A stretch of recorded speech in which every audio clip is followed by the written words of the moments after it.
ያው ነፉባት ሆኖ ላልዋዲን ሲንጀገተሚ በጫሰን አማሪ ጀላ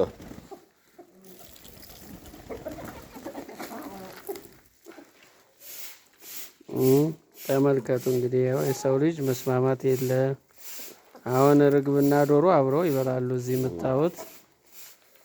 ሰው ግን አልስማማ ብሎ እርስ በርሱ በሃይማኖት በብሔር በጎሳ እየተለያየ ሲገዳደል ምድሪቱን ሲበጠብጣት እንመለከታለን። የተወደዳችሁ ተመልካቾቻችን አንድ ቦታ ሄጄ ያየሁት ታምር ነው። እነዚህ ርግቦች ተስማምተው ይበላሉ፣ ተስማምተው ይኖራሉ። ከዛም ከዶሮዎች ጋራ እንደዚሁ አብረው በፍቅር ይኖራሉ። አሁን በእኛ ዘመን ባልና ሚስት፣ ወንድምና ወንድም፣ እህትና እህት፣ ጎረቤትና ጎረቤት መስማማት አቅቶት ፍቅር አጥቶ እየተናቆረ እየተጣላ በተለያየ መልኩ እየተጋጨ ምድሪቱን እያወከ ይገኛል እና እግዚአብሔር ለምድራችን ፍቅር ይስጥልን። እንደነዚህ ርግቦች ተዋደን እንድንኖር እግዚአብሔር ያድርገን። ጌታችን ኢየሱስ ክርስቶስም ከሁሉ የሚበልጠው ፍቅር ነው፣ ከሁሉ የሚበልጠው ፍቅር ነው ያለውና ለሰው ልጅ ፍቅር ያስፈልጋል፣ ፍቅር ያስፈልጋል። ከነዚህ ርግቦች የምንማረው ፍቅርን፣ አንድነትን ነው። አብሮ መኖርን፣ አብሮ መብላትን፣ አብሮ መረዳዳትን ነው። ተመልከቱ። በዚህ መልኩ አብረው እየተመገቡ አብረው ይኖራሉ። ሰው ሰውን ግን እያሳደደ እየገደለ እያስጨነቀ ከቤቱ እያፈናቀለ የማያውቁ ሕፃናት ላይ አደጋ እያደረሰ ነው ያለው እና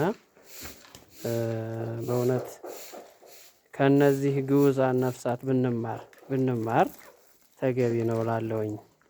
ሐዋርያው ቅዱስ ጳውሎስም ከሁሉ የሚበልጠው ፍቅር ነው ይላል። እምነት፣ ተስፋ፣ ፍቅር እነዚህ ሶስቱ ጸንተው ይኖራሉ፣ ፍቅር ግን ይበልጣል ከሁሉ ነው የሚለው።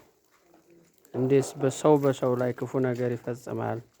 ሰው በሰው ላይ እንዴት አደጋ ያደርሳል? ሰው በሰው ላይ እንዴት ይጨክናል? እናት ያለው አባት ያለው ወንድም ያለው እህት ያለው ሰው ለሰው ልጅ ማዘን መራራት አለበት ወገኖቼ። እና እግዚአብሔር ለሁላችንም ማስተዋሉን ያድለን። ፍቅረ እግዚአብሔርና ፍቅረ ቢጽ ጎሎናል። እግዚአብሔርን ስለማንወድ ነው ብዙ ጊዜ በወንድማችን ላይ የምንጨክነው እንጂ እግዚአብሔርን ብንወድ ኑሮ ብናቀው ኑሮ በወንድማችን በእህቶቻችን ክፉ ነገር አንፈጽምም። እግዚአብሔርን የወደደ ሁሉን ይወዳል። እግዚአብሔርን የሚያከብር ሁሉን ያከብራል። እግዚአብሔርን የሚያውቅ ለሁሉ በጎ ነገር ያደርጋል፣ ለሁሉ ይራራል። እና እነዚህ ርግቦችና ዶሮዎች ተስማምተው ሲበሉ ተመልክቷቸው። ዶሮዎቹ በቁመትም በጉልበትም ትልልቆች ናቸው፣ ግን ርግቦቹን አይነቁም። አሁን በእኛ ዘመን ያለው አንዱ አንዱን ካልበላው ነው፣ አንዱ አንዱን ካላሳደድኩ ነው። አጥፍቶ መኖር አይቻልም፣ ገሎ መኖር አይቻልም፣ በሰው ላይ አደጋ አድርሶ መኖር አይቻልም። እና ከነዚህ ነፍሳቶች ልንማር ያስፈልጋል ለማለት ነው። እንደው አንድ ቦታ ሄጄ ያየሁትን ታምር ነው ለእናንተ ያካፈልኳችሁ። እግዚአብሔር አምላክ ለሁላችንም ማስተዋሉን ያድለን። በተለይ ለሀገራችን ለኢትዮጵያ ሰላም ያምጣ። ክፉ ነገር የሚያደርጉብንን